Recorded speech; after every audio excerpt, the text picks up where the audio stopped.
Գյուրջան Կասկադ, հասանելի բնակարաններ 65 ամիս մարման ժամկետով։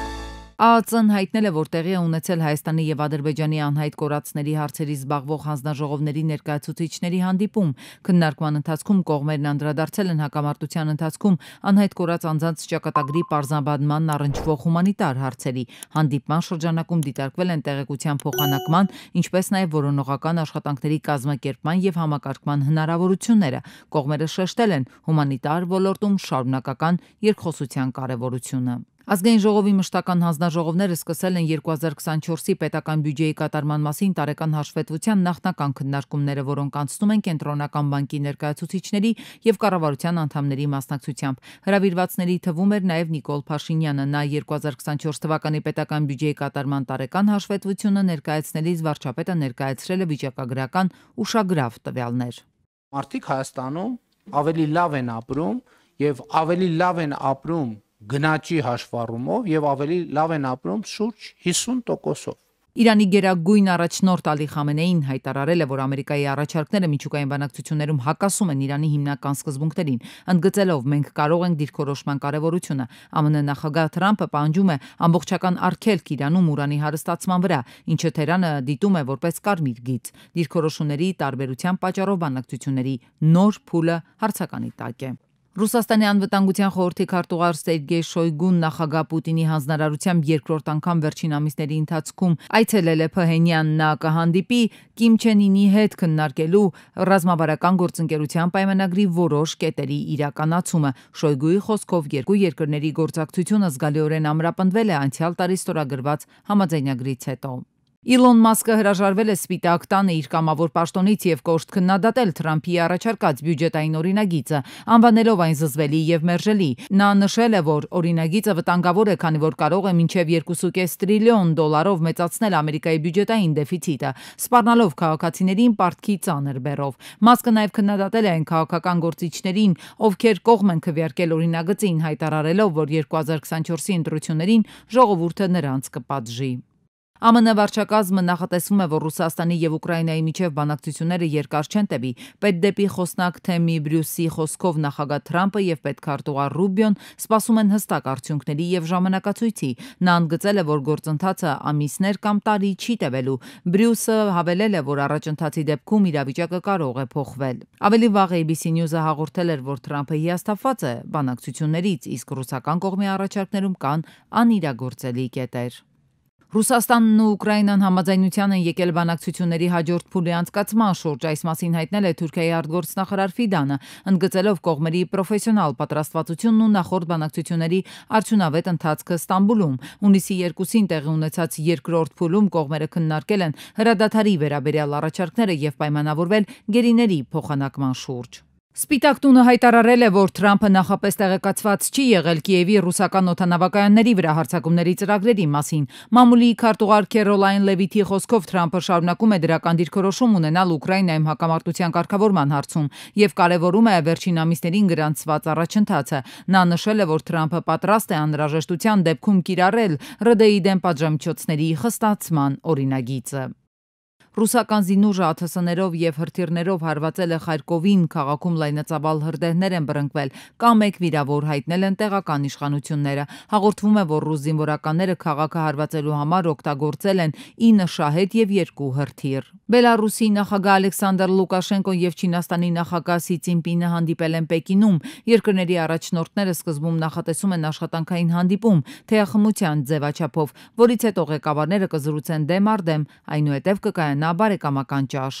Ալիևի օգնականն է նեղ սրտել թուրքական մամուլը ոչ ավելի ոչ պակաս Ադրբեջանին է թիրախավորել գլխագրերում։ Ադրբեջանը համագործակցում է սիոնիստական ռեժիմի հետ։ Ադրբեջանը ներգրաված է Գազայում տեղի ունեցած ցեղասպանության մեջ վերնագրերով։ Կարծես պաղեստինյան խնդիրն ինչ-որ կերպ կապված է Ադրբեջանի հետ, սա իսկապես հուզում է մեզ որպես եղբայրների։ Նախ եւ առաջ սխալ է նման վարվելակերպը, երկրորդ դա մեզ վիրավորում է, եւ մենք պետք է բացահայտ խոսենք դրա մասին։ Բնականաբար Հաջևի արձագանքը այդպիսին է լինելու, ամեն կերպ փորձելու է խուսանավել այն պատասխանից, թե ինչպիսի վերաբերմունք ունի Գազայում տեղի ունեցող իրադարձությունների։ Թուրքական մամուլը գրում է, թե Գազայի հատվածում տեղի ունեցած ցեղասպանության ընթացքում իսլամական բոլոր երկրները բախվեցին լարվածության սիոնիստական ռեժիմի հետ։ Ադրբեջանը, սակայն, չնայած համաշխարհային արձագանք առաջացրած զանգվածային սպանություններին, շարունակում էր աջակցել Իսրայելին, այն դեպքում, երբ այդ երկրի բնակչության մեծամասնությունը մուսուլման է։ Ավելին, 2 տարի էլ չանցած Ադրբեջանի պաշտպանության նախարարն է այցելում Թել Ավիվ։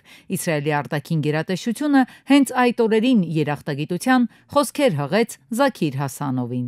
Թուրքական լրատվամիջոցներն էլ գրում են, որ Ադրբեջան-Իսրայել հարաբերությունները հատկապես աչքի են ընկնում էներգետիկայի եւ ռազմական ոլորտներում գործակցությամբ։ Ադրբեջանը նավթի մատակարարումների մեծ մասն իրականացնում է Բաքու-Թբիլիսի-Ջեհան խողովակաշարով եւ միջերկրական ծովով, նավերով հասցնում Թել Ավիվ։ Թուրքիան, որը հանդես է գալիս Իսրայելի քննադատության, տալիս է իր տարածք այդպես, որպեսզի Ադրբեջանը կարողանա իր առևտուրը իրականացնել Իսրայելի հետ, բայց միևնույն ժամանակ Թուրքիան իբր թե փակում է ճակերտավոր իր բոլոր առևտրական կապերը Իսրայելի հետ։ Թուրքական մամուլի հրապարակումներում նշվում է նաև, որ Ադրբեջան մտնող զենք զինամթերքի 70%-ը գալիս է Իսրայելից։ 2016-ից ի վեր ընդդեմ հայերի Ադրբեջանի պատերազմական գործողությունների ընթացքում նրանց զենքի հիմնական մատակարարը ոչ միայն Թուրքիան է եղել, այլ նաև Իսրայելը։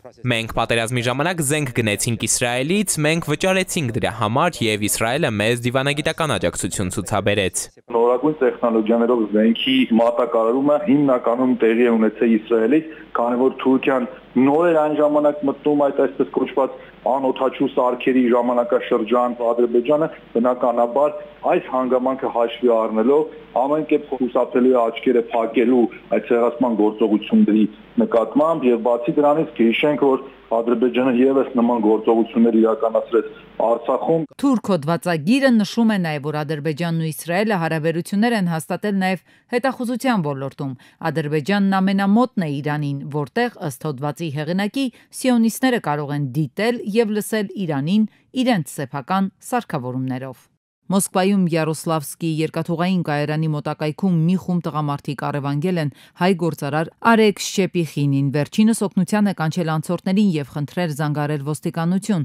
Նա Instagram-յան էջում մի քանի տեսանյութ է հրապարակել, որոնցում վիրավորել է չեչեններին, Ալլահին եւ Ղուրանը։ Դրանից հետո չեչեն բլոգերները պահանջել են գտնել տղամարդուն։ Ճապոնացի գիտնականները ստեղծել են արհեստական արյուն, որը կարող է փոխներարկվել ցանկացած մարդու անկախարյան խմբից եւ պահպանվել սենյակային ջերմաստիճանում մինչեւ 2 տարի։ Այն պատրաստվում է հեմոգլոբինից, որը դրվում է պաշտպանիչ թաղանթի մեջ։ Նոր տեխնոլոգիան կարող է լուծել դոնորական արյան պակասի խնդիրը։ Եթե փորձարկումները հաջող ավարտվեն, գործնական կիրառումը կարող է սկսվել մինչեւ 2030-ը։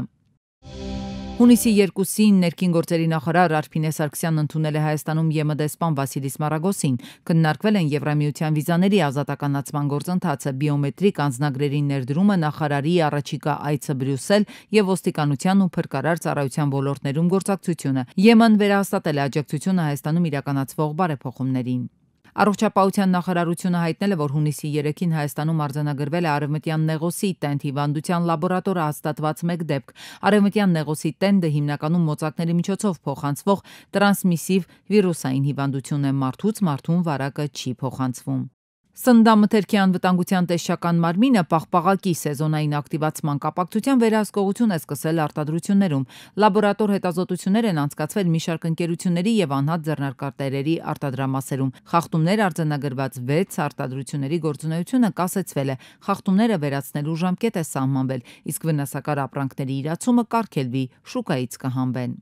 Երևանի գինու օրերը փառատոնն անցկացնելու նպատակով հունիսի 6-ին, 7-ին, 8-ին ժամը 16-ից 22:30 բոլոր մեքենաների երթևեկության համար փակ կլինեն Սարյան Եկմալյան փողոցների խաչմերուկից մինչև Սարյան Պուշկինի փողոցների խաչմերուկ, Պուշկինի Սարյան փողոցների խաչմերուկից դեպի Սարյան Մոսկովյան փողոցների խաչմերուկ, Մոսկովյան Թումանյան փողոցների խաչմերուկից դեպի Սպենդարյան Մոսկովյան փողոցների խաչմերուկ, Սպենդարյան Մոսկովյան փողոցների խաչմերուկից դեպի Մոսկովյան Զորյան փողոցների խաչմերուկ եւ Սարյան Թումանյան փողոցների խաչմերուկից դեպի Թումանյան Փարպեցի փողոցների խաչմերուկն ընկած հատվածները։